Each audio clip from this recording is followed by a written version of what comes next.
السلام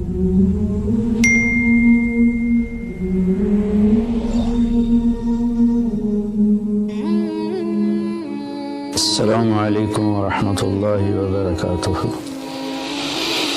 بسم اللہ الرحمن الرحیم، والصلاة والسلام علی سیدنا و مولانا محمد وعلی آلہ وصحبہ اجمعین، اما بعد۔ میرے عزیزوں، بھائیوں، دوستوں، بہنوں، بچوں، بچیوں، شعبان سے پہلے ہی اللہ کے نبی جب رجب کا مہینہ آتا تھا جو اس سے پہلے گزرا ہے، تو اس میں یہ دعا فرمایا کرتے تھے، اللہم بارک لنا فی رجب و شعبان وبلغنا رمضان۔ یا اللہ ہمارے رجب اور شعبان میں برکت عطا فرما اور ہمیں رمضان مبارک نصیب فرما۔ تو ان 2 مہینوں میں گویا آپ رمضان کی تیاری شروع فرما دیتے تھے۔ عربی زبان ایسی ہے جس میں کوئی لفظ بیکار کا نہیں ہے، بے معنی نہیں ہے۔ جس ہم کہتے ہیں چائے وائے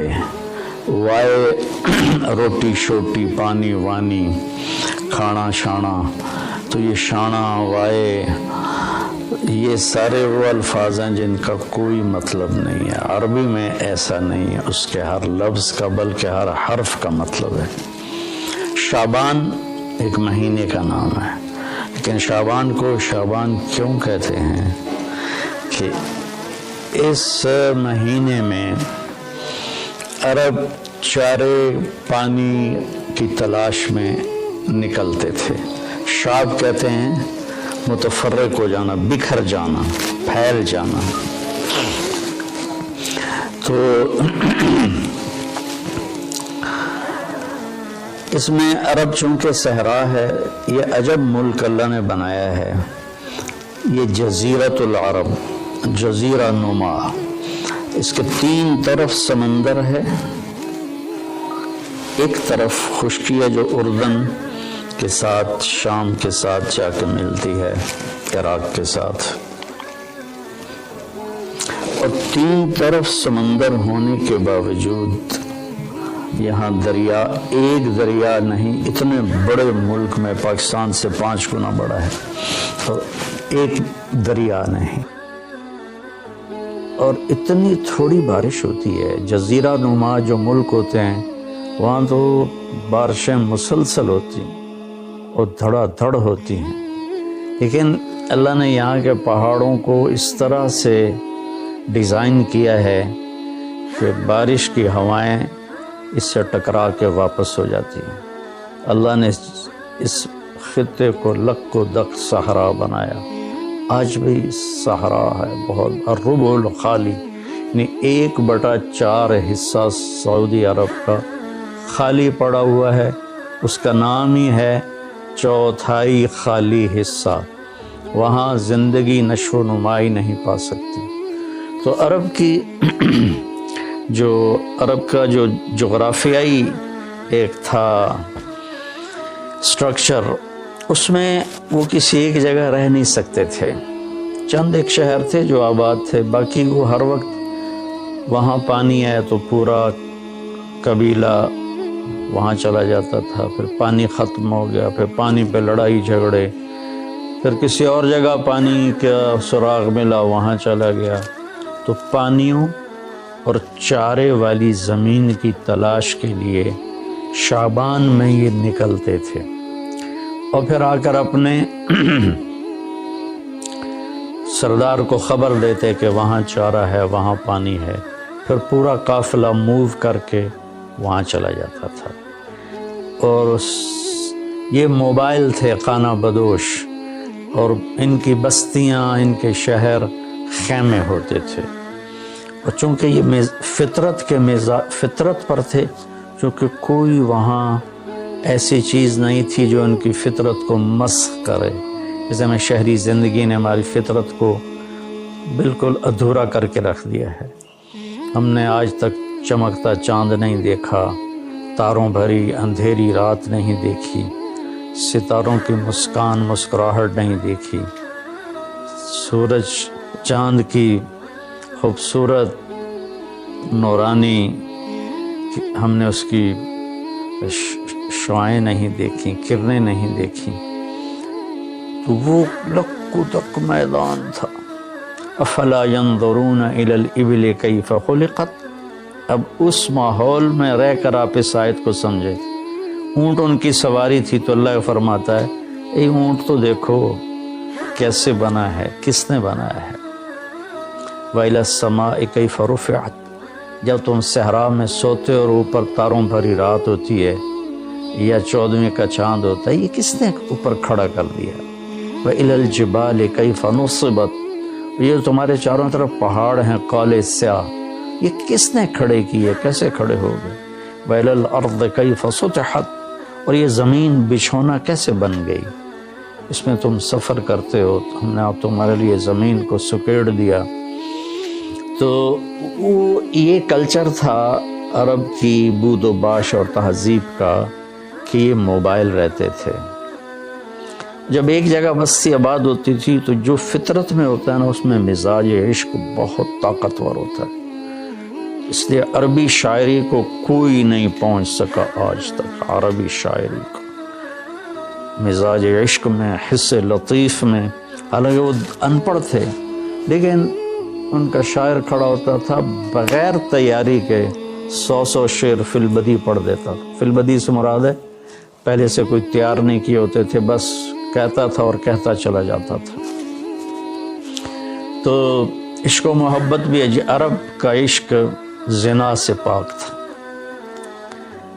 میں نے عرب جاہلیت کی تاریخ پڑھی ہے، میں پڑھ کے حیران ہو جاتا ہوں کہ کیا عجیب لوگ تھے، اور اللہ نے وہاں کسی فاتح قوم کو جانے کا موقع نہیں دیا کہ سب کہتے تھے ریت میں کیا پڑا جو ہم لیں، تو وہ محفوظ رہے، ان کی عربیت، ان کی فطرت محفوظ رہی، نہ ایرانی آ سکے، نہ اس میں رومن آ سکے، یہی اس وقت کی بڑی دو طاقتیں تھیں، نہ قبطی آ سکے جو مصر کی طاقت تھی، تو اپنی فطرت میں تھے۔ تو ان میں عشق و محبت کے جو اشعار ہیں نا، وہ ایسے ٹکڑے ٹکڑے کر کے رکھ دیتے ہیں، ترجمہ نہیں، عربی، اگر عربی کی فہم ہو تو آدمی روئے بغیر رہ نہیں سکتا ہے۔ تو جب وہ ایک جگہ کو چھوڑتے تھے اور دوسری جگہ شفٹ ہو جاتے تھے، پھر جب وہاں سے اسی قبیلے کے کسی شاعر کا گزر ہوتا تو وہ ایک دم وہاں گم ہو جاتا، پرانی بستی، پرانا منظر، خیمے اور محبوب کا آنا جانا، تو ایک دم ان کی زبان پھڑک اٹھتی تھی۔ عرب کا سب سے مشہور قصیدہ امرؤ القیس کا ہے، وہ شروع یہاں سے ہوتا ہے کہ وہ ذکر کرتا ہے ان ایام کو جن ایام میں وہ یہاں رہتے تھے، اور وہ جس سے پیار کرتا تھا وہ وہاں ہوتی تھی۔ یہ تو ایک کردار ہے کہ پورے عرب میں یہ ثقافت تھی۔ تو وہ شاعر اپنا ایک قصیدہ لکھتا ہے تو اس سے پہلے اس تصور کو لاتا ہے۔ یہ شعبان سے جڑی باتیں آپ کو بتا رہا ہوں۔ گزر ہوتا ہے بس، اب تو وہ جگہ اجاڑ ہے لیکن وہاں وہ گارے کے نشان ہیں اور کچے اینٹوں کے نشان ہیں، خیموں کے کھونٹوں کے نشان ہیں۔ تو ایک دم پیچھے اس کے جھروکے کھلتے ہیں ماضی کے، اور وہ ایک دم آواز لگاتا ہے اپنے ساتھیوں کو، کفا کفا، ارے ٹھہر جاؤ۔ تو وہ اس کے ساتھی کہتے ہیں کیا ہو؟ نبکی من ذکر حبیب و منزل بسقط اللواء بین الدخول فحومل، ٹھہر جاؤ، تھوڑا سا رو لینے دو محبوب کی یاد میں، کفا، ٹھہرو، نبکی من ذکر حبیب و منزل، تھوڑی دیر ٹھہرو، محبوب اور محبوب کے جگہ کو دیکھ کے مجھے آنسو بہانے دو۔ جو سقط اللواء، جو دخول اور حمل کے درمیان جگہ ہے، وہاں پر میرے محبوب کی بستی تھی اور ہم یہاں رہتے تھے۔ پھر وہ آگے قصیدہ چلتا، میں ویسے اشعار سنا دیتا ہوں، ترجمہ نہیں۔ کفا، ٹھہرو، کیا ہوا؟ کنب کے رونا ہے، من ذکر حبیب و منزل، عشق پر، معشوق پر، جگہ پر اور پھر یہاں چھوڑ جانے پر. بسقط اللواء بین الدخول فحوملی فسوضع فی المقرات لم یعف رسمها لما نسجتها من جنوب وشمالی ترى بعر الارعام في غرصاتها وقيعانها كأنه حب فلفل كأني غداة البين يوم تحمل لدى سمرات الحي ناقف حنظلي. میں اس کا ترجمہ کرتا ہوں. وہ کہتا جب وہ قافلہ وہاں سے چل رہا تھا اور سارے جا رہے تھے اور شفٹ ہو رہے تھے اور میرے جانے کی کوئی ابھی سبیل نہیں تھی، تو میں ان کو جاتے دیکھ کر میرا حال وہ تھا جو حنظل، اس کی مثال میں دوں گا. ہماری عورتیں پیاز کاٹتی ہیں نا تو اس سے ایک گیس نکلتی ہے جس سے آنسو نکلتے ہیں بے تحاشا، جیسے کوئی بہت ہی رو رہا ہو. تو حنظل ایک کڑوا پھل ہے جس کو کڑتما کہتے ہیں. یہ اس کو جب توڑتے ہیں تو اس میں سے بھی ایک گیس سے نکلتی ہے تو وہ نکلتا ہے، آنسو نکلتے ہیں. تو اتنی خوبصورت تشبیہ لایا ہے. اس نے یہ نہیں کہا کہ جب وہ جا رہے تھے اور میرا محبوب بھی میری محبوب بھی جا رہی تھی تو میں رونے لگا. نہیں، کأنی غداۃ البین یوم تحمل، جس صبح جدائی ہوئی اور انہوں نے رخت سفر باندھا اور چلے. لدا ثمرات الحی ناقف حنظلی، مجھے یوں لگا جیسے میں کیکر کے ساتھ بکھری ہوئی حنظل کوڑتمے کی بیلوں سے کوڑتمے توڑ رہا ہوں. تو جو عرب کی تہذیب کو جانتا ہے تو وہ تو اس کا مزہ لے گا کہ کوڑتمے توڑتے ہوئے کتنا آنسو نکلتے ہیں.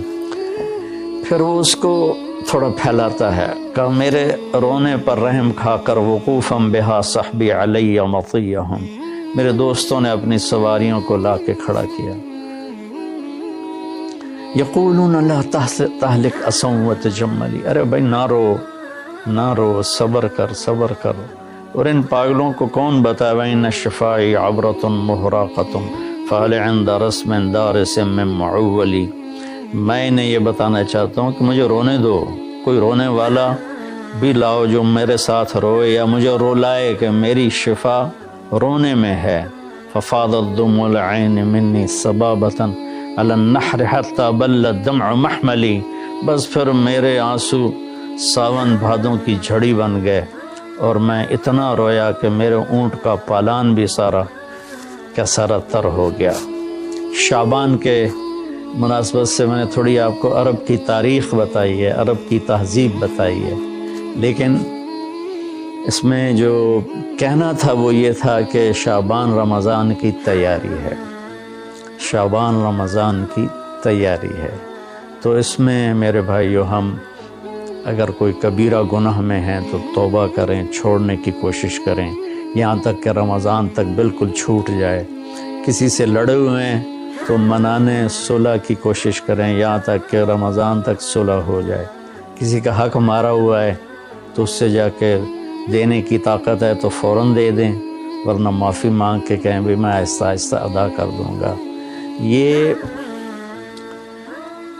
رمضان سے پہلے رمضان کی تیاری، رمضان میں انٹر ہونا ہے کبیرہ گناہوں کو چھوڑ کر، لوگوں کے حق تلفی کو چھوڑ کر، گالی گلوچ کو چھوڑ کر، ظلم و ستم کو چھوڑ کر، اور رشوت، چور بازاری، کھوٹ، اس کو چھوڑ کر. بھائیو اللہ کی قسم اٹھا کے کہتا ہوں حرام میں کچھ نہیں رکھا، گناہوں میں کچھ نہیں رکھا. اور اللہ کی قسم اٹھا کر کہتا ہوں ساری بھلائیاں، ساری خوبیاں میرے اللہ اور اس کے رسول کی اطاعت میں ہیں. اللہ کے واسطے ہم باقی گناہوں سے بھی توبہ کریں اور فرقہ واریت سے بھی توبہ کریں. یہ میرا کرتا ہے نا، یہ ہے اسلام اور اس کے اندر یہ بنیان ہے، یہ میرے عقائد ہیں اور میرے ذاتی اعمال ہیں. اسلام تو سب کا ایک ہی ہے، ان الدین عند اللہ الاسلام، شرع لکم من الدین. تو دین تو سب کا ایک ہی ہے. آگے چھوٹی چھوٹی باتوں پہ فرقے بن گئے ہیں. جنازے کے بعد دعا پڑھنی یا نہیں پڑھنی، اس پر ہی فرقہ بنا پڑا ہے۔ تو اتنی چھوٹی باتوں میں ہم الجھ گئے ہیں۔ ساری دنیا کتنے خطرے سے گزر رہی ہے، اور کرونا ایک وبا اور وبال ہے، ایک عذاب ہے۔ ہم توبہ کریں باقی گناہوں سے بھی، اور فرقہ واریت سے۔ دیکھو میں ہاتھ جوڑتا ہوں، علماء سے بھی کہتا ہوں، یہ دیوبندی بریلوی والا میدان جنگ بند کر دو، یہ شیعہ سنی والا میدان جنگ بند کر دو، یہ حنفی مالکی شافعی حنبلی سلفی یہ میدان جنگ بند کر دو۔ انشاءاللہ جو بھی قرآن اور حدیث کو سامنے رکھ کر عمل کر رہا ہے، اللہ کا فضل اس پر چھائے گا، اور وہ ایک دن ضرور جنت میں جائے گا۔ اگر اس کا غلط مطلب بھی سمجھا ہے تو اللہ جو چاہے گا فیصلہ کرے گا۔